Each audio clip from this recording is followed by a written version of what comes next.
আসসালামু আলাইকুম বন্ধুরা। আম্মুর কানমলা খেয়ে খেয়ে যে জিনিসগুলো আমি শিখেছি তার মধ্যে একটি জিনিস আজকে তোমাকে আমি এক তুড়িতেই শিখিয়ে দেব। বুঝছি ভাইয়া, তার জন্য তো তোমার কানগুলো খরগোশের মতো দেখা যাচ্ছে। আরে ভাই ওয়ার্দুন, আমাকে বিরক্ত করিস না, আমাকে আমার ক্লাসটা নিতে দে। আচ্ছা বন্ধুরা, আজকে এই ভিডিওতে ভার্বের সাথে আইএনজি যোগ করার যত কনফিউশন আছে সব কনফিউশন আমরা দূর করে ফেলবো। তোমরা শুধু তোমাদের অ্যাটেনশনটা আমাকে দাও। ভার্বের সাথে আইএনজি, এটা তো খুব সিম্পল, এটা তো সবাই পারে। তোর মতো এটাকে সিম্পল মনে করে দেখেই মোস্ট অফ দ্য স্টুডেন্টস এই ভার্বের সাথে আইএনজি বিষয়টাতে ভুল করে ফেলে। চলো এবার আমরা আমাদের লেকচারে চলে যাই। দেখো এখানে আমি 5টি ক্যাটাগরি থেকে 5টি ওয়ার্ড দিয়ে রেখেছি।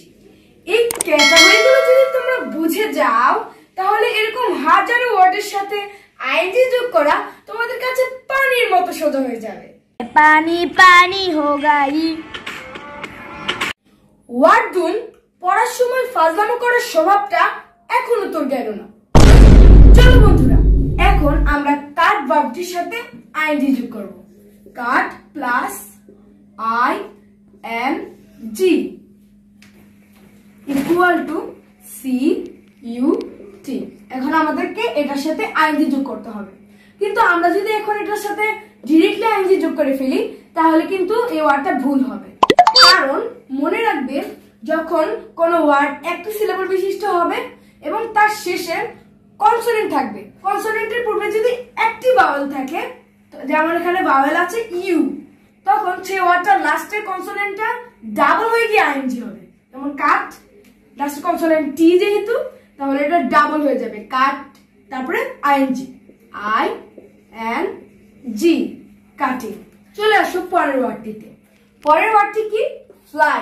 দেখো এখানে ফ্লাই ভার্বটিও একটি সিলেবল বিশিষ্ট, শেষে কনসোনেন্ট ওয়াই আছে কিন্তু তার পূর্বে কনসোনেন্ট এল আছে, কিন্তু ভাওয়েল নেই।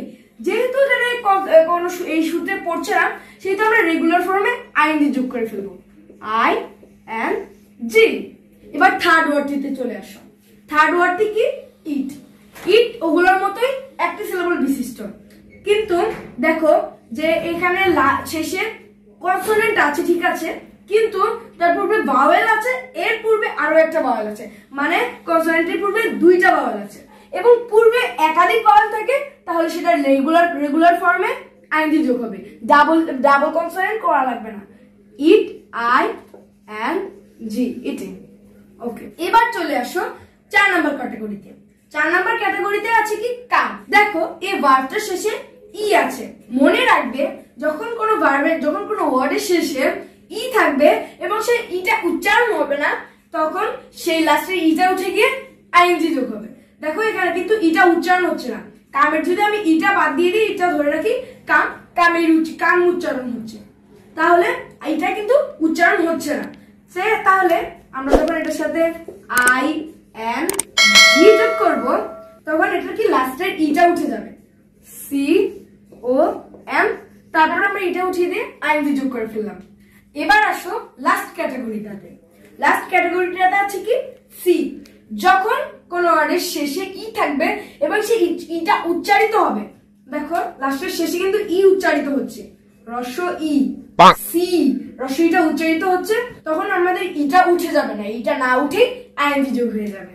তাহলে যখন আমরা এর সাথে আইএনজি যোগ করব, সি প্লাস আইএনজি, তখন আমরা রেগুলারলি সিটা লিখবো, তারপরে যেহেতু এটা শেষে ই উচ্চারিত হচ্ছে তাই আমরা আইএনজি যোগ করে ফেলবো। একটা ক্যাটাগরি মিস করে ফেলেছি, সেটা অ্যাড করে নিই।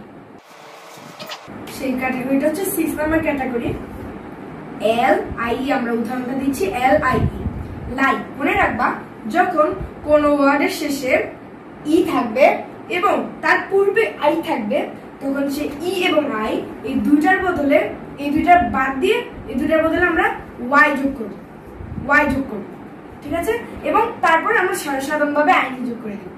যেমন L I E plus I N G equal to L, আমরা এই আই এবং ই এর বদলে ওয়াই লিখবো, তারপর আইএনজি যোগ করে দিব, আই এন জি। দেখো বন্ধুরা, আমরা আমাদের সেই 6টা ক্যাটাগরি সমাধান করে নিলাম। এই ক্যাটাগরিগুলো ফলো করে সব ওয়ার্ডের সাথে আইএনজি যোগ করতে পারবে। চলো তোমাদেরকে এখন কিছু হোমওয়ার্ক দিয়ে দিই।